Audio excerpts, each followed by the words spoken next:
Hi friends, welcome to the Mastermind Moments podcast. Hosted by your pals, Josh and Sasha. Join us during our weekly mastermind as we collaborate on how to make the most out of our lives. Not only are we going to mastermind our careers, we're going to work on all areas of life together. Let's do it. Listen in as we make the most of our mastermind moments.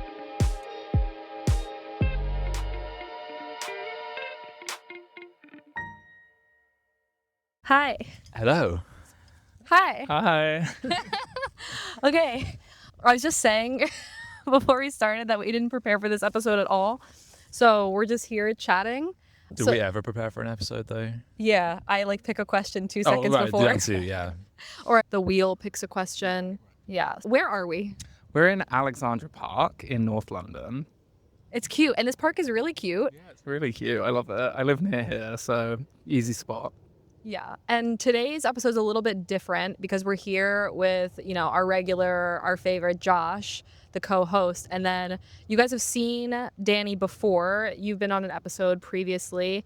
And we're kind of in this transition piece of the pod because as you guys have seen, we just haven't been able to get onto a great recording schedule. Josh is just underwater with his new job, and we wanted to be able to produce consistent content every week and produce a podcast that was super consistent, but we just weren't able to do that with our recording schedule. Just couldn't do it. And then Danny and I have been chatting quite a lot. Our friendship has kind of had a resurgence in this last 6 months or so.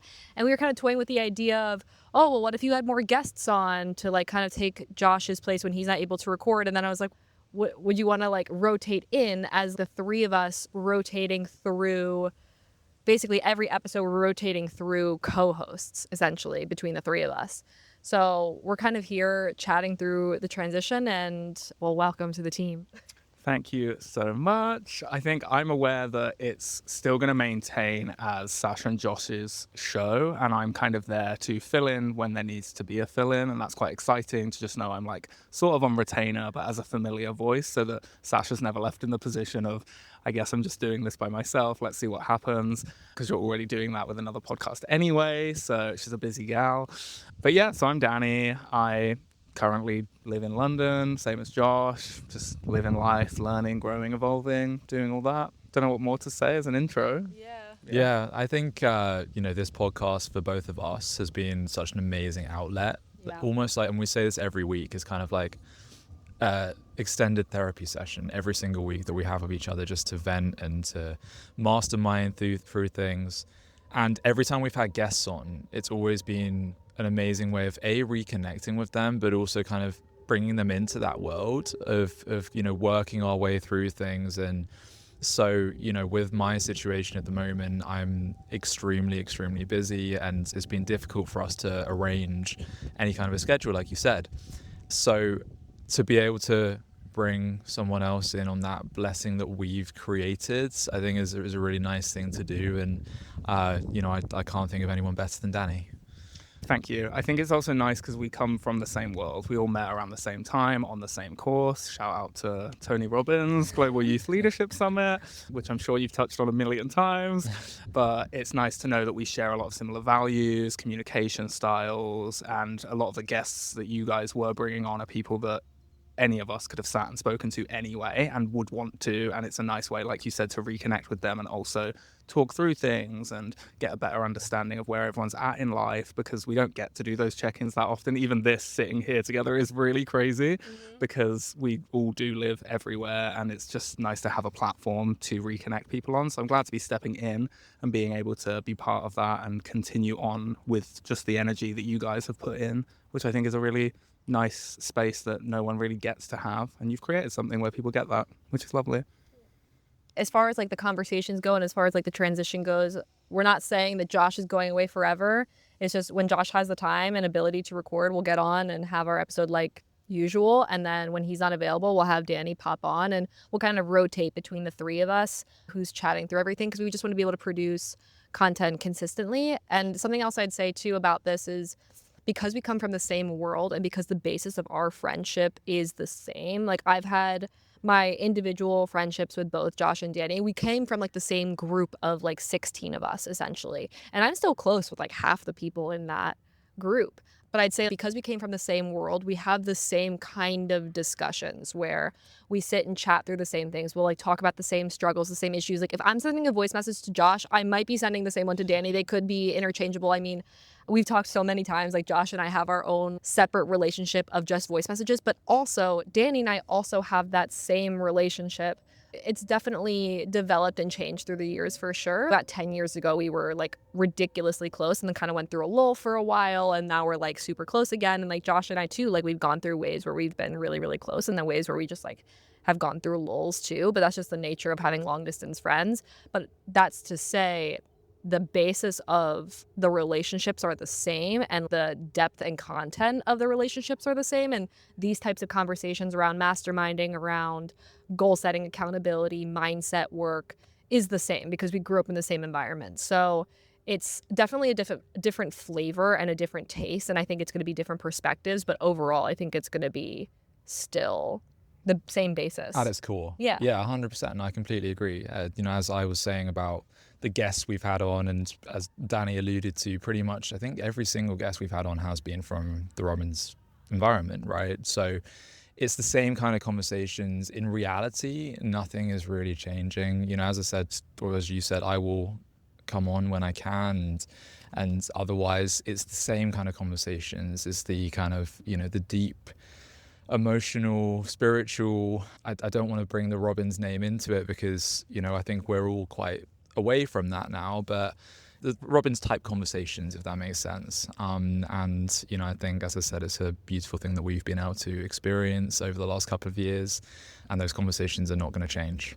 No, I don't think so. It's a really funny thing that we all keep mentioning Robbins and that you've said not to bring him up because I said his name in front of my housemates yesterday and neither of them even knew who he was, which has blown my mind. Yeah. But it's nice to know that within this circle and the people we're bringing in, like you said, it's familiar. It's a nice starting point, I think, is kind of what you're getting at as well. It's a nice place to jump from and then go into everything we've all learned since and all of the different life experiences. And we have all taken extremely different paths, like especially even if you look at our initial like youth leader group, oh my God, like the paths we've all gone down and you look at where, I don't know, I'm not going to name everyone, but like the extremes of people's stories. So it's nice to connect and even bringing my own experiences into this and seeing how that twists. Even if you were to bring on a similar guest again, you might now get a different flavor as a listener of, oh, okay, different energy has come in and they'll talk about completely different things, even though it's all stemming from the same place.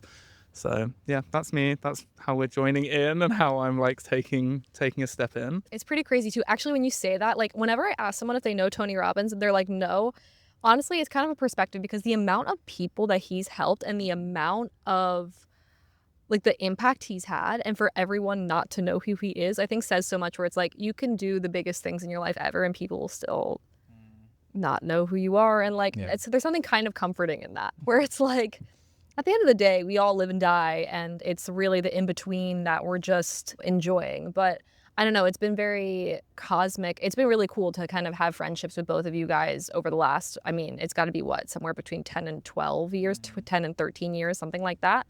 It's been really nice to have these relationships, and I don't think it's a coincidence that we've all like managed to weave into each other's lives and how both of you have woven into my life and like out of my life and into my life, and the fact that we're having kind of this transition now, like I don't think there's any coincidences about that. And I was also saying too, right before we press record, that me coming to London right now was actually not part of the plan. Like this was plan C, and this was even before we talked about this transition. And then it became very apparent to me. I know Josh was like kind of going through it and I'm kind of going through it, and this transition was happening with Danny. And like for anyone who watches my personal social media, Danny is now helping out there and he'll be taking over the Mastermind Moments social media. So like you're seeing a lot more of that, and I'm like, oh, I need to go to London to be with my people and to be here with us now. But like that being said, let's just jump into like the meat of the episode. So Josh and I have barely spoken in the last couple of weeks, which is like so crazy for us. Every time I was like thinking about sending you a message, I'm like, you know what? I'm going to see him in like a week. I'm going to be up his ass for like 4 days. So I might as well just save all of the talking for when we're together. But you were messaging me and you're like, I'm not well. Like, this is not okay. And I'm like, dude, me too. I think we both need this trip. So like, what's going on?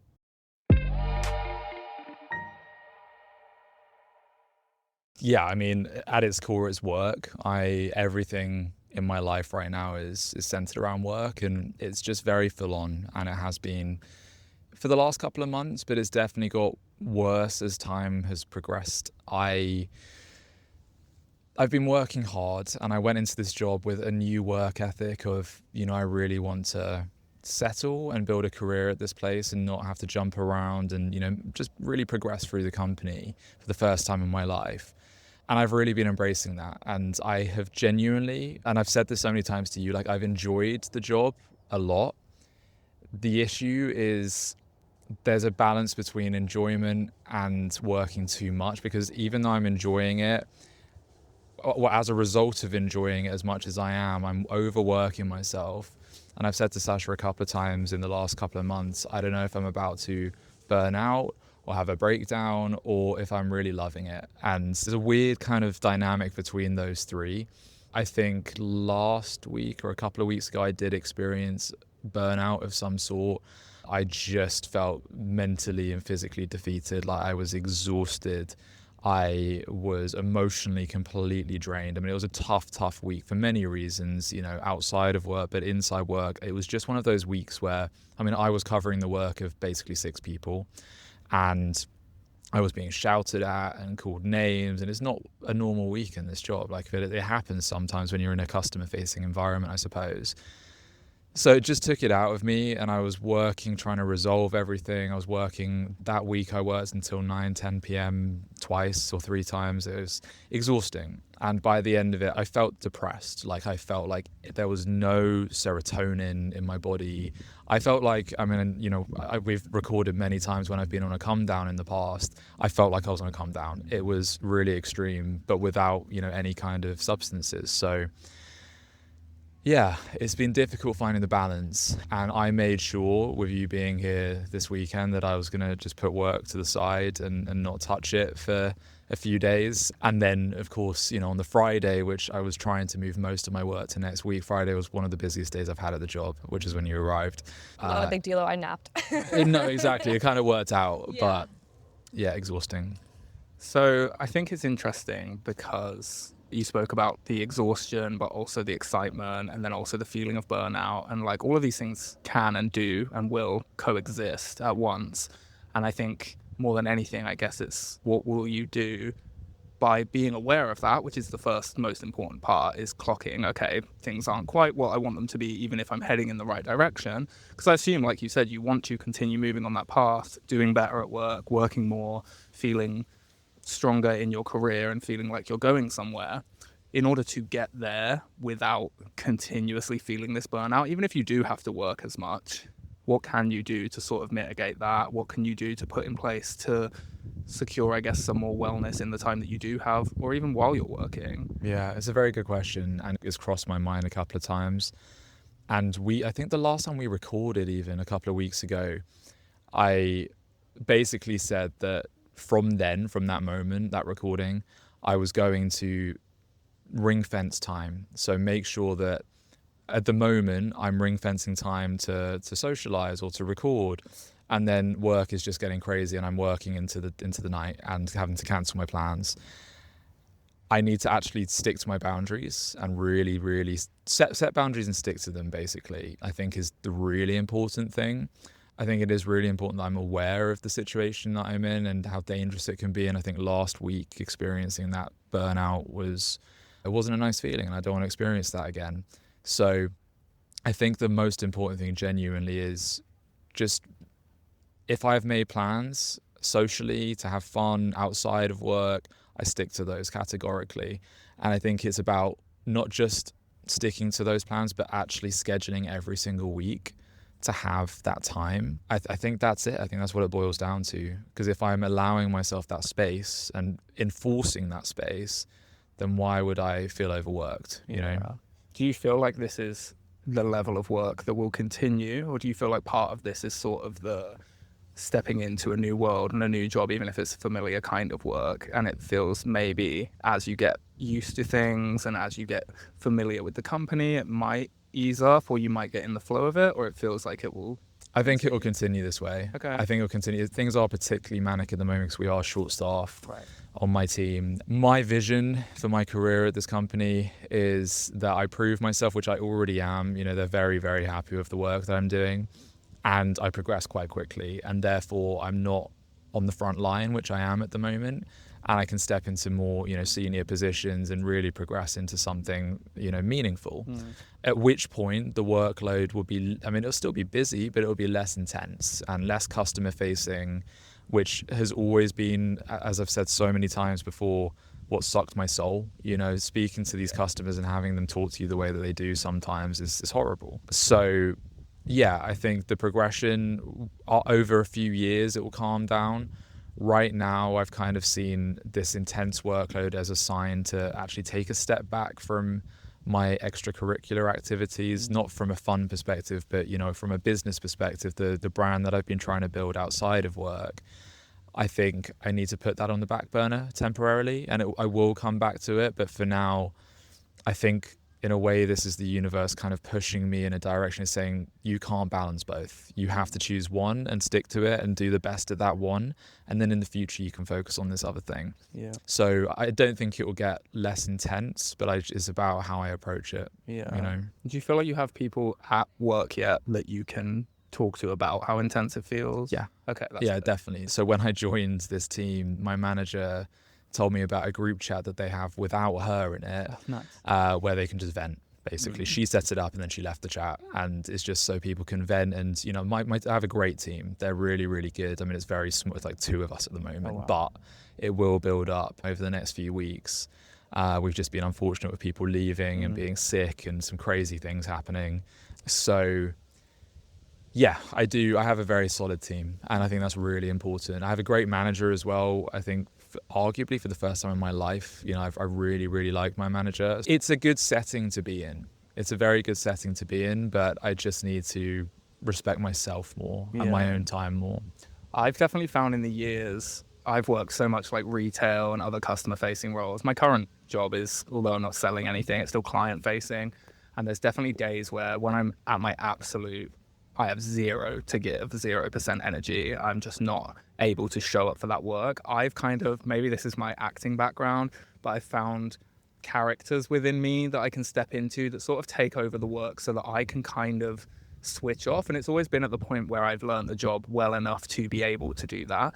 I call him Dylan, funnily enough, sometimes. It still starts with a D, but it's like, okay, I will say it out loud to myself. I work from home at the moment, but I will literally be like, Dylan, okay, switch it on, and I'll call the customer, and it's almost like my voice changes slightly, and by the end of the call that I've done with that client, I almost feel like I don't remember a lot of it. I've obviously taken all the notes I need to, but sometimes having that bit of separation, I'm talking this happens once a month, maybe it's not, I'm not relying on like splitting my personality or anything, but by being able to have that alter ego that can do the things that I don't need to do, I think that separation of self from work, it keeps you grounded a lot, because you're able to just go, this is for that customer who I don't want to interact with, and it's keeping myself safe, and it's almost a personal boundary that no one else has to see. It's not a time-related boundary, it's not a financially related boundary or anything like that. It is just an energy boundary that you've set that just says like, unfortunately, because I don't know you, and because this interaction doesn't matter to me personally, it only matters to me within work and business,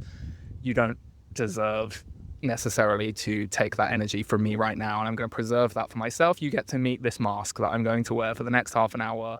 Enjoy that person. It's nothing like me, but it will keep me alive. And I think sometimes it sort of revitalizes you because you're not stuck in the same patterns as well. You're able to sort of switch on something in sort of an energy reserve back somewhere. And I don't know, it's not always that helpful. I have friends that that's not worked for, but I've had other friends that are like, oh my God, that's changed my life. And especially retail work, especially, it's just being able to switch that persona on and just go like, okay, I'm not really here. And in the back of your head, you can be yourself without that version of self coming out, because it's just a scripted sort of character. So I don't know if that might be a helpful thing to try and adopt. Who knows? Do you know what something is you've just made me realize while you were saying that? So I've never really, I've tried kind of separating work and self, or work and personality, or fun. It's a little bit off topic, but what you were saying kind of made me think about this. I finish work, so I wake up, I meditate, I do everything in the morning. I go straight into work, and from the moment I sit at my desk, it's full on until 5:30 if I finish at 5:30. From that moment, I'd never stop, right? So I either continue working, I FaceTime my girlfriend, or I go straight out. There is no chance for me to breathe until I go to sleep. And I've been having trouble sleeping recently, major trouble sleeping recently. So I think I'm not giving myself a chance to actually separate work and everything else, because I'm literally just going straight into it. And so my day from the moment I wake up is go until I go to sleep. And there was one day last week where I finished and it was such an intense day. And I texted my girlfriend, I said, I'm not going to be able to call you for a couple of minutes. I'm just going to breathe. And I just sat there and I just took a deep breath multiple times for about 5 minutes. And I felt so much better. I felt like so much tension was released. And I think I need to do more of that. I think I need to, not more of that, I think I need to enforce that every single day. I almost find my job, obviously we've spoken about before, like the job I do is helping victims of hate crime. It's very taxing emotionally. And I find after every client call, or at least usually after every hour, I find myself taking a minute. And I'm sure you have 8 extra, if you're working an 8-hour day, let's say you'd have 8 extra minutes in the day, split every hour to take that minute to just go, I will respond to that email. Let me give myself a minute just to protect my own energy. It's the analogy of sharpening your axe. I don't know if you two are familiar with the whole story around it. Give us a story. I'll give you the story. My parents love telling me about sharpening the axe. So it's the story of the new ingenue kind of young worker goes to work with his dad, and he's like, I'm going to get this job. I'm going to get this job. And they give him one day to prove himself. So he is chopping and chopping and chopping away down the trees. He's a lumberjack. I may have forgot to say that. And he is chopping and chopping and chopping the trees. And he's doing so much work, and they go, right, we're going on our break. And he goes, no, it's fine. I'll carry on. And he keeps going. They come back.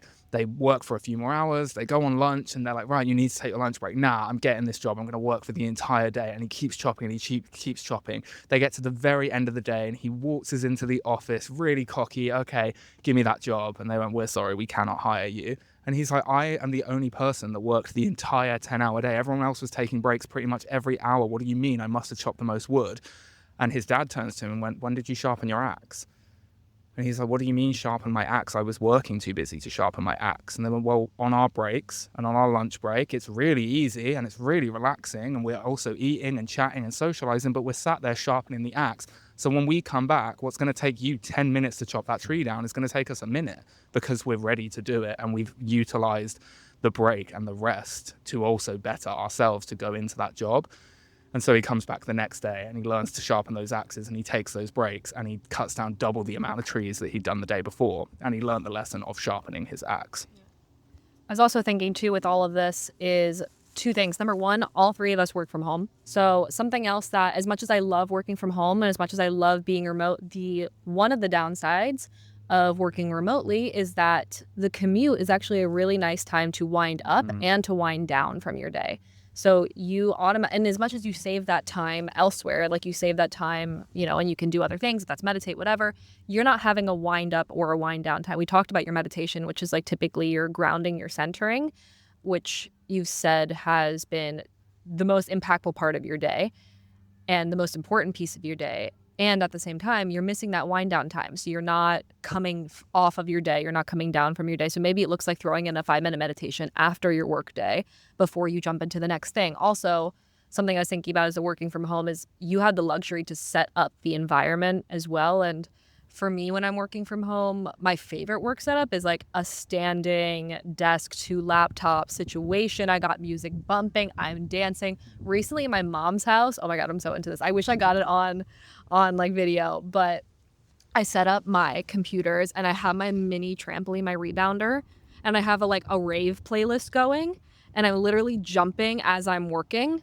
which are like doing a little bounce while I'm working. And it makes such a world of a difference because it's number one, you're moving and getting the energy out. But number two, you're making the work more enjoyable. Sometimes I'm just like sobbing through my work and I'm like emotionally dealing with something. And I'm like, okay, I'm just going to put on a crying playlist because if I'm going to work and be miserable, I might as well really be miserable and emote while I'm doing it, just like tears coming down, you know?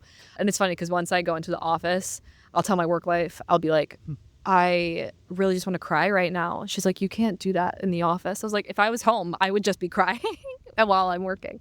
So I think it's definitely like, yes, sticking to your boundaries and sticking to your plans, but also what are like the tools you can just add in like to that little buffer to come down off of the job and off of the work. And so that's something to say too, is like work is taking up most of your wheel right now. And there are so many ways to use the wheel of life tool. Like if we're picturing it like a pie or a pizza, we sometimes do it from like 10 to 0 and where your wheel is. I think another way to use this tool as well is if you see each of those slices of the pie as percentages, as if it's like a pie chart.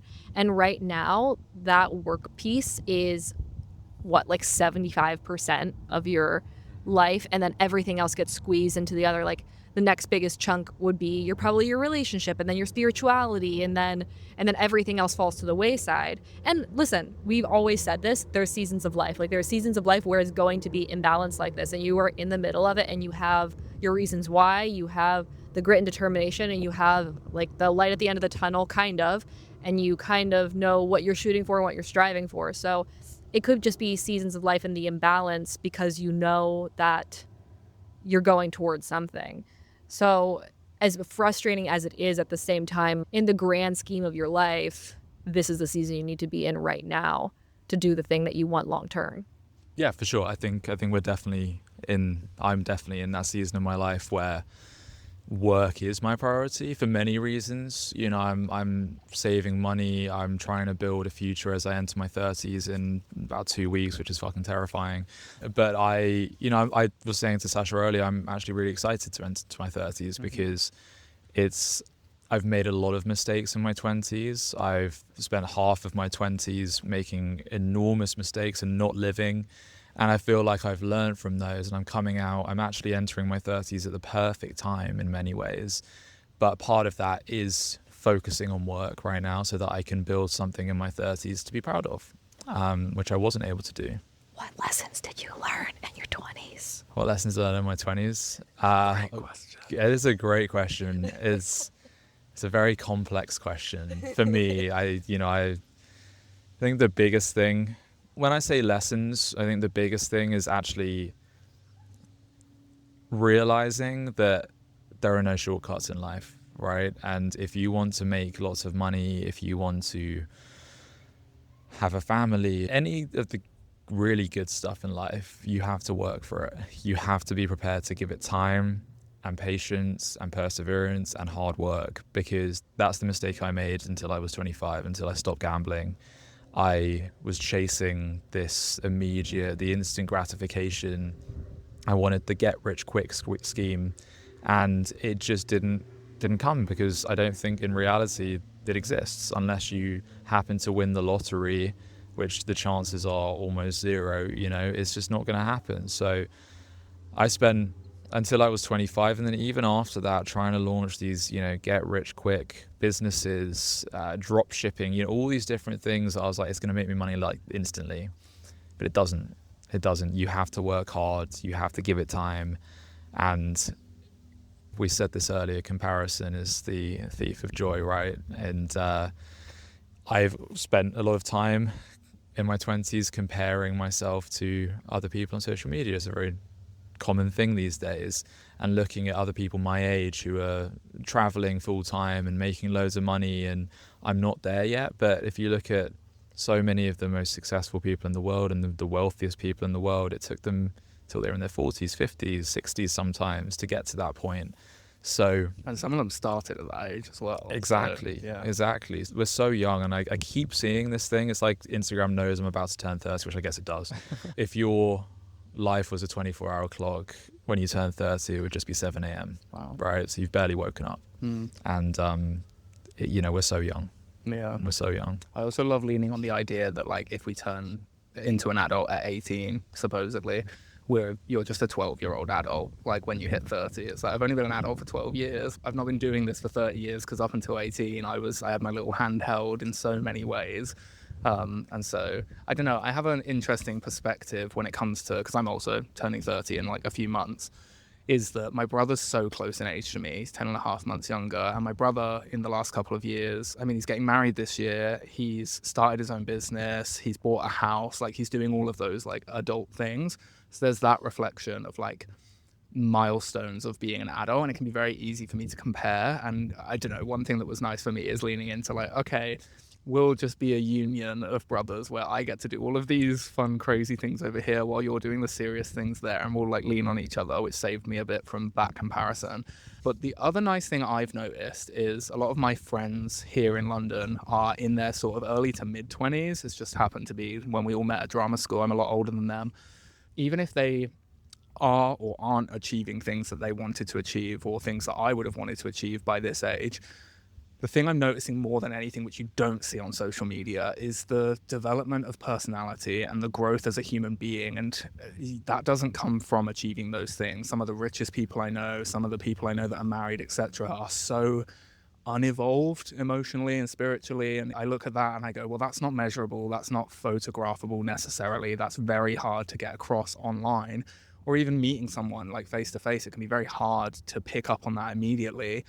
And that's the thing I keep reflecting on, is despite the different paths I've gone down, the different quote unquote failures that have happened, the things I've learned and the way I have grown is the big achievement. That's where the wealth lies, rather than, like you said, you've got all this time to make that money, to build that family, whatever it is that your goals and dreams are. But the blessings we all have, especially from our backgrounds, of being so sort of, I use the word evolved, but yeah, spiritually and emotionally developed is the wealth, because that will support everything else that comes after it, rather than just scrambling in the dark to make money quickly or to just have a family to have one or whatever it is. It's like, oh, you're building something worth building at that point. I must have listened to a podcast or something, because the 20s are very, very interesting, because every single person has such a wildly different path on their 20s and such a wildly different stages. For example, my college roommate, she got married, bought a house, had a baby all in 1 year, like 3 years ago. And, you know, for me, couldn't be farther from that. Like, I'm just really focused on my business and on my spirituality and friendships and career and money and like everything else. And you've seen some friends who have done super, super well in their business and their finances, but then maybe they're struggling in their health. Or I saw this one thing on social, which I'm like really hating that I'm back on right now, but where it was like flashes of different people, and it said, oh, Jimmy is broke, but he's traveled to 70 countries in his 20s. Sarah she's in the best shape of her life, but has never been in a romantic relationship and is still a virgin or something. I don't know. But everyone's path looks so wildly different, and you're looking around and you're like, oh my God, what's everyone else doing? I'm in my 20s, what's happening? And everyone else is so wildly different that it's like there's only comparison, because everyone's path is so different. But then at the same time, you're like carving out your own path too, which is like cool. But it's definitely been the 20s so far. And I don't know, it's interesting, but you're about to go into this new chapter. And okay, well, we talked about work and like how that's what's, I guess, not going well. What's going well right now? Good question. I would say, well, I mean, more than anything, my spirituality. I don't believe in God. I'm not religious or anything like that. I've tried to step into my religion, as recently as the last year. But my meditation has kind of taken on a life of its own. You know, I've been meditating pretty much every single day without fail. It's the most important part of my day. And I've been reading books around manifestation, around spirituality, about energies and the universal forces. And I feel it more than ever right now. You know, I think if I was to have to score my spirituality right now, honestly, it'd probably be a 9. Wow. And that's easily the highest it's ever been. I also don't give 10s on my wheel, because there's always room for perfection or room for growth. So spirituality has been, really huge for me, and it's really got me through the hard times, like the hard times of work recently. And, I would also say my relationship is going really well. You know, I think it has its ups and downs, or like any relationship does, I suppose. You know, the downs are mostly because of my explosive reactions to things, or my explosive emotions, I suppose, is the right way of putting it, which I've been working on. I've been in therapy for the last 36 weeks, and I'm going to start a new therapist soon. Now that I finished that course, things are going well, and the relationship is developing to a place where it's heading in a very exciting direction. So those two things are definitely looking up for me, for sure. Love to see it. What about you guys? Come on, Danny, what's happening in your life? What's going well? What is going well? What needs more love, tender loving care? I guess the general overview speed run is that this year has been just like wild, and is like everything's always unexpected, but in that trying to find like familiarity and routine at a time where, I don't know, where my relationship ended and my partner at the time had like left the country, and then I'd stumbled myself into a new job in a new field, and then was also for the first time in my life like really working on my body and my health, and then starting like editing more recently, and like going on all these different trips with different, I don't know, reconnecting with friend groups and stuff, even reconnecting with family. Everything's been up and down and in and out, and I think the only comfort I've found in all of it, well, there's great comfort in all of it, but is the trust that, again, the timeline of my 30s coming up was this sort of thing of everything's happening exactly when it's meant to, because the version of myself that took me to this age could not have gotten me through what I had to go through this time 8 months ago. And so being able to develop into a new version of myself and adopt things that I'd always wanted to but didn't have the space for, well, now I had so much space for, because I had to let parts of myself disappear. I had to let myself sort of die in a lot of ways through the end of that relationship and the changes I was going through. And I don't know, it's funny because I'm now living in a new house. We've had loads of housemate drama, and then like a change in housemate. Our new housemate just moved in, and that's one thing that's being navigated. I'm trying to change job, hopefully, and I'm stepping into more creative fields. That's why I'm taking on so many things like editing, like this podcast and stuff, to really hone back into the truth of being creative. And I think more than anything, the reason it's hard to sort of answer the question of what's going well and what isn't is because I've had a lot of confirmation spiritually lately that I'm not in the next chapter yet, and I'm not in the last chapter before. It's almost like if my life up until then was a movie, it had ended when that relationship ended, and that was the beautiful big end to that movie, and the next one hasn't started yet. It's almost that I'm in the montage that you'll see at the start of the movie that goes like, oh, and this is how we got to who Danny is at 30 or whatever it will be, and that I should just be present in this moment and keep changing and keep growing. And it's, again, I've used the analogy with you before of the butterfly, of saying like, I'm still cocooned, like I'm not the caterpillar anymore, I'm definitely not yet the butterfly, but I'm metamorphosizing into whatever the next thing is. You're the goo inside of the little... Yeah. I'm very much embracing being the goo. And actually I kind of like that, because that's what it feels like at the moment. It feels very messy. There's so much going on everywhere. And that is the bit that, in answer, I guess, to your question, the bit that gets me down sometimes is feeling like, oh, where's the structure, or where's the path that I'm on, or what's next, or certainty. There's some certainty that's missing because there's so much uncertainty and variety right now. And so I think the thing I just keep coming back to is it's meant to be that way. It's meant to be confusing. That actually reminds me of when you were just saying before about, I think both of you had said it, of the confusion of your 20s and what your 20s meant to be. And one thing I saw online was someone saying, it's such a shame that at school they convince you that you're meant to know what your life is going to be next, and you pick all your subjects and to go to uni to then build a career. And you're like 16 when you start thinking about this, if not earlier. And the wildest thing is we should be sitting people down at that age and going, just so you know, the next 10 years of your life will not make sense. You'll change your path 40 times and it should feel crazy, because the world we live in right now is too structured in a lot of ways where you're meant to follow a path. And if you're not on that path, like people that you're looking at, you feel like you've done something wrong. And instead, if someone came up to every young person and just said, until you're 30, you shouldn't know what the fuck is going on. Like, you shouldn't have a clue. That's the power. And I think I'm just learning that lesson at the very end of my 20s, which is great because it will carry into my 30s, which will probably be just as confusing and crazy for so many other reasons. Very interesting answers to that question, because there's no definitive thing to maybe talk about. I don't know. Yeah. I don't know. It's interesting. It's interesting, but like the feeling like goo inside the cocoon, oh my God, can relate so much. Also, the looking for certainty in some ways. I know we're both going through a lot of uncertainty right now, and in some areas feel like so solid to me, and then other areas feel like, what the fuck is happening right now? I don't know.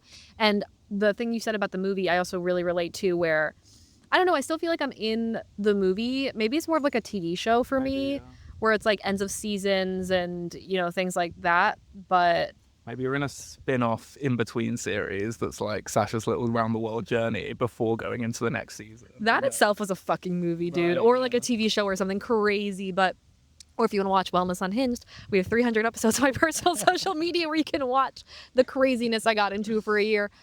But I definitely relate to that, where it's like, okay, I had this entire crazy year of travel where I really developed my relationship with myself. I got really clear on what was important to me, and I saw the world and really pushed myself outside of my comfort zone and learned so much. And at the same time, then I spent this 8 months of this year, or majority of this year, trying out different lives and seeing, is this what I want my life to look like? Is this what I want my life to look like? And now that I've gotten clear about what I want my life to look like, it feels like that kind of in-between moment where it's the in-between montage, or that wrapping everything up, or the goo inside the cocoon where I'm like, last final stretches, I'm like ready to be a butterfly, but it's like there's still goo happening, but definitely can relate there. Yeah, but for you, I mean, it's been interesting too since your split and since your breakup. So for context, Danny, I went through a breakup about a year and a half ago, and Danny went through the breakup about, what, 6 months ago? 8 months ago now. Yeah. So about a year after mine, and it's been watching like you transform after that has been so lovely. And there are definitely areas I think that I've seen you kind of flourish in. And I mean, like, just in general, like, our friendship has definitely developed since then, and I know you really worked on your health since then, and starting this new career has been really great, like changing up your physical environment. Literally every single area of your life looks different. Literally nothing resembles what it was a year ago, which is where the uncertainty comes from. And I think that's why I'm like, don't get too used to it, because I assume there's change coming, but just embrace the in-between, which is quite exciting. Yeah. I feel like, yeah. It's really resonating. I also liked when you just said about the final stretches and things, because that's the other thing I keep reminding myself of, is that whatever is coming next, the universe or whatever it is holding me off on that because I'm not ready to be there yet. And so the big exciting thing next must be so great that I'm meant to be this bigger butterfly. There's more work to be done. And if the version of myself that could do it right now could do it, I would already be that person, and it would be like tomorrow I wake up and it's just there in front of me. But the fact that it's not, I have to trust in the fact that, oh my God, there's so much growth coming. There's so much more to do. My body will get better. My finances will get better. My relationships will get better, etc., etc. And even just my inner world will get better. And that's again, falling back on trust. That is the main thing that I've had to do in this last 8 months, is just surrender, trust, blindly accept what is happening. And with my spirituality, I'm just sitting back and going, okay, I fucking hate what's happening sometimes right now, but it's clearly for the good. So keep bringing it. Like, sure, let's just see what happens. And that has taken the edge off so much of, even though I wanted certainty, not trying to get that by controlling. Because I think that's the gap. The thing a lot of people get stuck in is, oh, I want to be so certain, I'm just going to grip as tight as I can. And then that stops the change happening. That stops the evolution happening. I'm just trying to flow and surrender, which is a blind trust exercise. And it's going well. Let's see what happens. It's the best you can do. I was saying earlier that it's the seasons of life, right? And we go through the different seasons of life, and we get success, and then we get challenges, and it's very up and down. And then just when we're getting ready to transform into the next stage of life, the next best stage of life, the universe will throw something at us, a major life event, some major challenges, and put us into this kind of limbo, and see how we deal with it, and see, have you learned from whatever's happened over the last 2 seasons of your life?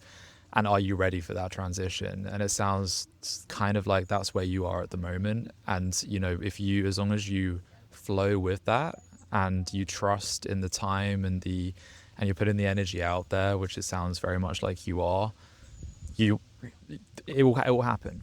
It will happen. The transition will happen, right? Yeah. And it's definitely not a permanent, like, for anyone listening that's like, oh, he's just letting things happen and just surrendering. I mean, that is a constant daily choice to try and do. And there will be weeks sometimes. I've messaged you before being like, what is happening to me right now? Why have I messaged my ex or whatever it is? And like, I get lost in that spiral. And then to come out of that, the one thing I have to do is not suddenly think, oh, what's the next thing I have to attack or do or change? It's going like, just let go a little bit. If I just sit here right now on my bed and do nothing, everything's fine. Like, if I just sit here for 2 minutes, there's nothing to control. I still exist. I'm still alive. Everything's flowing. I will wake up tomorrow. I still have my job. I still have whatever it is that's getting me through each day. The thing that's stressing me out more than anything is my attempt to change things and my attempt to control things too much. Change is already happening. The flow is already happening. It might not be at the speed at which we want it to, the fast money or the whatever it is, but change is happening. Growth is happening. Change is happening. And that's where the comfort comes, when you just go, let it exist for a while. And sometimes I think in modern day, we're so ready to chase things and work hard, grind culture and just go. And that is great to have that. But sometimes it's okay to just get through the day, or just to live through the day, knowing that you're already still on an upward trajectory. Even if it's doing this, it's probably doing this through your life. And just like, let it be one of the plateaus. To plateau is fine. You just carry on from where you left off, but just like, let it happen. And I think my whole period right now, as much as there's a lot of growth happening, feels like a wonderful plateau. Feels like the cocoon's just stuck on its little tree and loads of shit's happening under the surface. But from a really outside perspective, I'm sure lots of people would just look and just be like, oh, okay, he's just existing. Great. Love that. Happy to just exist for now. I know all the work that's going on the inside. I disagree. Okay, I like that. I disagree because from the outside, it doesn't look like a plateau. Okay. It doesn't look like a plateau at all. I mean, because your split was, 6-8 months ago? The change that we've seen since then has been drastic. So it might feel like a plateau in this week or in this month, but externally, not that at all. Like, you've definitely grown a lot. And I think when you're so in it, maybe you don't see it. And maybe I feel the same way too. For me right now, I feel like, oh my God, I feel like I'm plateauing. I feel like I'm just coasting. But externally, I'm sure it doesn't look like that. Yeah. So it's interesting to say. And honestly, everything you're saying is really, really landing right now with me, resonating, because this is something I'm going through right now currently. And I've talked Josh's ear off about this for, whatever, like kind of going through something right now. And I think in general, this is something I deal with quite a lot, where I want something to happen in a specific way and I try so hard to control it. I want it to be the outcome I want it to be. So I just keep pushing in that direction. And then when it doesn't end up happening that way, like, I try so hard to control it instead of surrendering and knowing that I gave something my all, if that looked like a pitch to a network or if that looked like this and that, or like, it doesn't really matter what it looks like, but just trying so hard to force something to work out the way I wanted it to, instead of understanding like it's going to work out the way it's supposed to. As long as I'm putting in the work and putting in the energy and going towards the thing, like the right thing will align. And I think about the past, and in the past, every single change that happened in my life, every single transition was so divinely laid out there. And at the time, I was really torn up about it, or like really going through it. I think about getting my current job, or going through my breakup, or making the move to Miami, or making the move out of Miami and traveling the world. Like, at the time, each one of those pieces like felt uncomfortable, and I wasn't really sure. But when I look back on all of them, I was like, oh, they were like meant to be this way. It was meant to be laid out this way.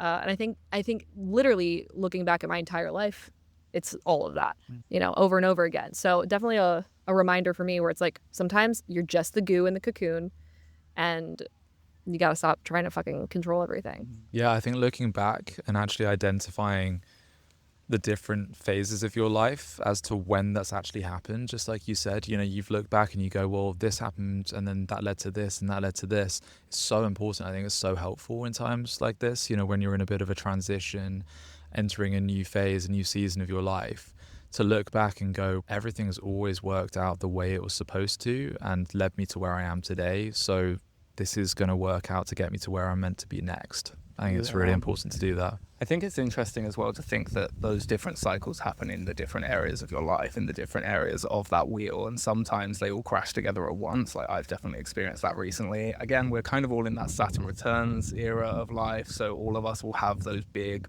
wake-up call moments. But again, that might just come from one of those areas, or it can come from everything changing, and I guess it depends on what your journey needs to be.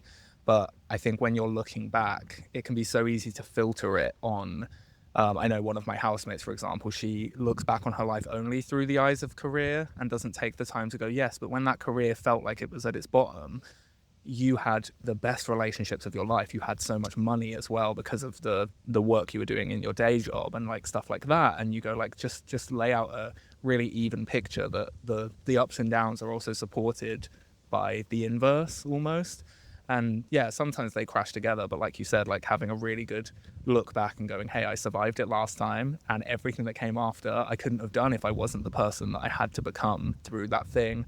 And even if it wasn't that deep, it's just something good came out of that something bad. When I dropped out of drama school when I was about 20, saddest thing I'd ever gone through. It felt like my whole life had fallen apart. I felt like such a failure. And then a year later, I got into one of the best drama schools in the world. And it was just like, how can you look back on that and not think like, oh, well, I was obviously meant to drop out of this school that wasn't right for me, that I hated going to, that was so wrong for me, but it just fit the image in my head of like what I wanted my life to look like. And again, I was controlling it so much of like, you should stay here, it's a drama school, that I wasn't willing to let go and go, something so much better will flow into my life. I just need to let it happen. And if it hadn't been drama school, it would have just been another great thing. And who knows what that great thing would have been, but let it unfold. I think about that and both of these guys were there during this entire season of my life, like hardcore, but the Parsons NYU thing for me, like for anyone who doesn't know this story, when we all started getting close, I was so dead set on going to NYU, and I definitely had everything for it. I had the grades, the test scores, extracurriculars, everything. I was definitely set up to go, and I got rejected from that school. And I remember at the time, it shattered my entire world. I really questioned my worth as a human being because I'm like, I've been working for my entire life for this thing and I'm not good enough for it. What the fuck is that? It made me question myself in general. And then I ended up I applied to a bunch of New York schools and ended up touring the new school. And I got into the liberal arts school, but then when I toured Parsons and I found out they had a major that was exactly crafted for exactly what I wanted to do, I was like, oh, wow, this is what I was meant to be doing. And it was almost like I was divinely pushed into it because I ended up just talking to admissions that day. And I was like, hey, like I got into your liberal arts school, but I want to go to your design school. I want to be in this major. Here's my resume. Here are my credentials. Here's my background. And they're like, great, you're in. Like, it's kind of you're in, keep the scholarship, do the thing. And I was like, oh shit. It was like almost this was like, here you go. And it handed me that thing. And I like think about it every single time something like that has happened. I was just so divinely set up for something else. It's really tough to see it when you're in the moment though. And when you're like going through it and you're in the Saturn returns and you're in this like transitional phase of life. But it's definitely something to remember and to hold on to. And it's definitely a reminder that I need today, right now. And it like kind of reminds me too of like the whole divine timing of it all. It's like we're sitting here right now. We're meant to be having this conversation and you're meant to be saying these things that are landing with me, or, you know, we're saying something that landing with you or whatever. Like it doesn't really matter. But we're like meant to be in this field, you know, plan C works out sometimes, you know? So I don't know. It's really interesting to kind of sit in this phase, you know? And I wonder if it's just the 20s or if this is something that people go through all the time, but I can imagine that they would, but. Yeah, I don't think it's linear. I think we experience things. I mean, this has been a main topic of this conversation, right? We experience things at different phases in our life. And I think our 20s are the prime time for it to happen because we've left school, we're learning to be an adult, and naturally you're going to make lots of mistakes. And kind of like what Danny said about the first 12 years of your life, you're making loads of mistakes learning how to exist, how to be a human being, right? It's exactly the same in the first 12 years of your adulthood. You're making lots of mistakes as an adult, but I don't think it's linear. I think it's just the prime time that most people do make the most mistakes, but I'm sure it seeps into your 30s. I'm sure I will make mistakes in my 30s. I'm sure most people make the mistakes in their 30s, but then we learn from them, and then they might make different mistakes in their 40s that they wouldn't have anticipated. Life is a learning experience, right? And it's all about growth, and the only way we can grow is by making mistakes and by falling. So I think it is a lifelong thing, but I think it's just peaks in our 20s.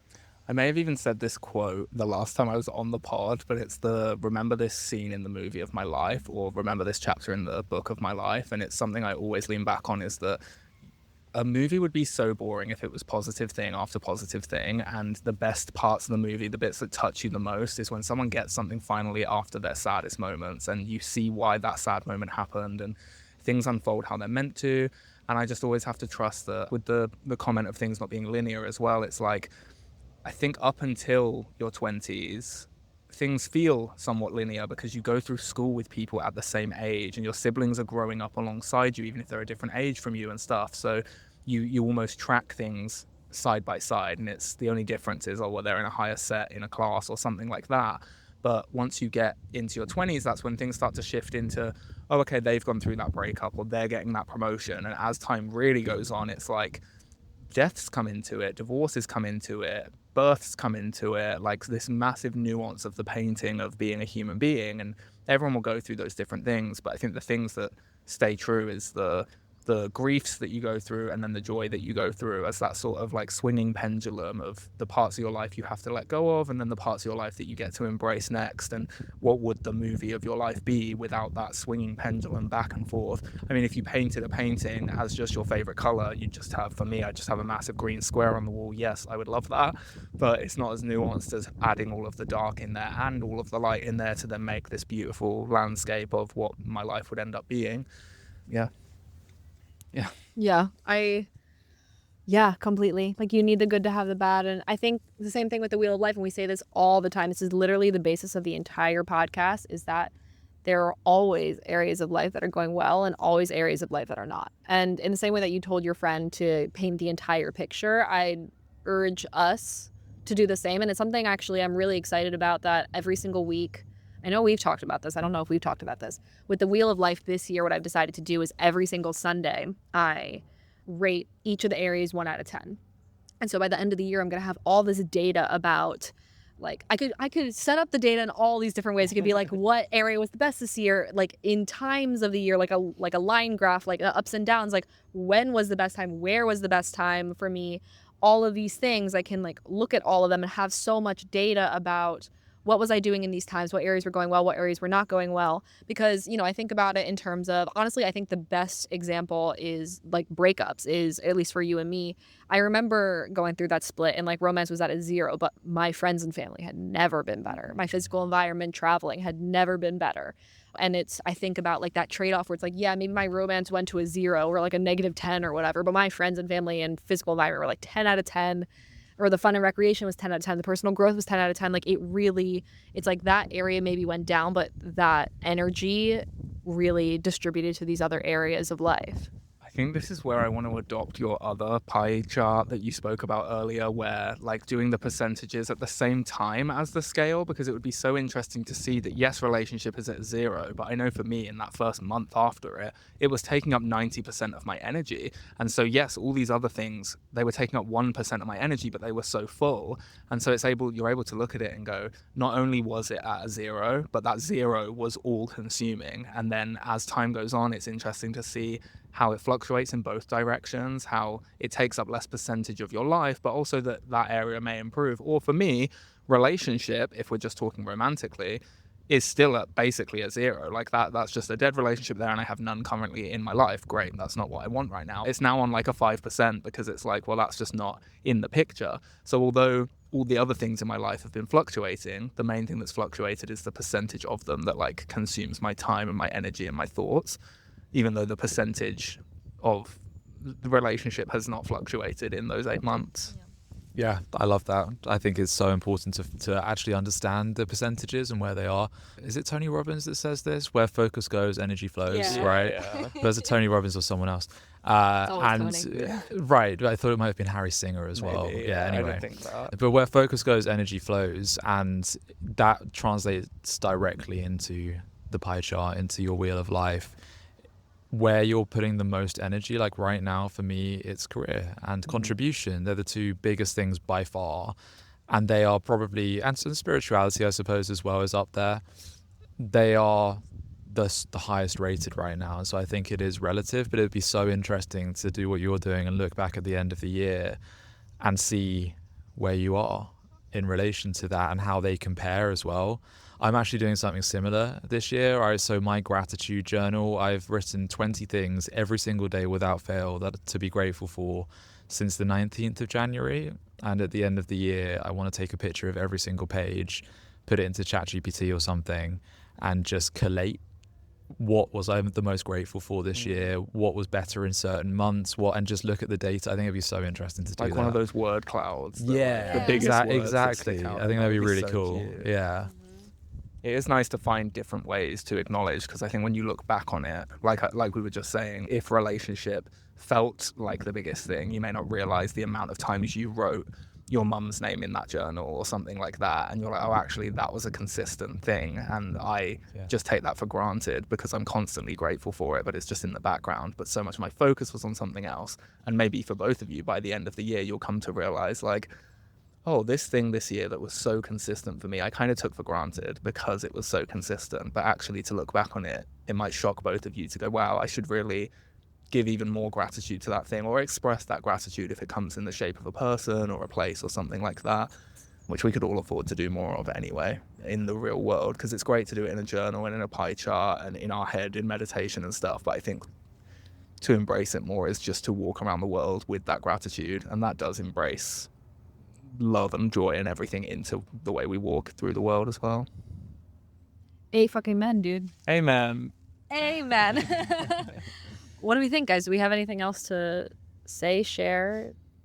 Final thoughts. First of all, thank you so much for this conversation. I definitely needed to hear it, and it was definitely impactful for me as I'm going through a really interesting transitional phase in so many areas of my life right now, and definitely needed to sit here with literally two of my best friends on the entire planet and like soak in all the energy. And also very excited for this transition between the three of us as well. Like, Josh is not going away. It's more just we're rotating between the three of us to make sure that we have consistent content for you guys, because like these conversations are so important. And again, in the same way that every time we get on and it's like, oh, a big sigh of relief or therapy, I feel that same way now after having this conversation. So if anything, it's hopefully that feeling that we have between us will translate to you guys if you guys are listening. Again, now that we're in this like new transitional phase of the podcast and we're like on this new journey and starting this new season, series, whatever, send us your thoughts and your requests, your comments, anything. As we're really changing things up, let's change some shit up. Like, why not? But yeah, thank you guys so much for getting on and hanging out. Thank you so much. Any final thoughts? Yeah, I mean, it's been a beautiful chat, as it always is. And as the last time we had Danny on, it was one of my favorites. So I think moving forwards, you know, you can expect more of this. It's going to be, I think actually it's going to be better for the podcast. I think, you know, having that diversity and just more conversations like this, and I think it's such a grounding experience, especially sitting in a park under a tree. What more could you ask for on a beautiful summer's day? The only thing I would say is that I think this means you're going to have to come to London more. Yeah, please do. You're now entitled to, like, you have a reason. It's a work trip. I'll put on the company card. Exactly. There we go. Not that I haven't seen both of you like basically consistently once a year, pretty much for the last handful of years. So we'll do an annual special, basically. Right. Yeah. Love that. Love Yeah. that. Maybe biannual, mid-year. We'll see. Oh my god. Me trying to minimize my travel. And we're like, no. Maybe we'll have to come to you. Yeah, all right, that's come to all L- it. You have to I'm come to LA. going to come to LA next year, so we'll Okay. definitely do one. Yeah. Yeah. Oh my god, perfect. I guess my final thoughts is just that, like you said, like, nothing's really off the table with any of us either. Like, if you do want to hear things get shaken up, like, now's the time to do it. You're right. Like, ask us anything. We are open books. That's the best part. And if you have any guests that we know that want to come on, like, come on in. It'll be fun. I'm masterminding through some shit. Yeah. Stunning. All right, y'all. Well, thanks for joining us on Mastermind Moments. We'll catch you guys next week. Bye. Bye. Bye. Cute. We're so cute. We hope you enjoyed this episode. Don't forget to subscribe, leave us a review, and follow along on social media. If you would like us to help you mastermind something in your life, please send us a message. We'll see you next week on the Mastermind Moments podcast.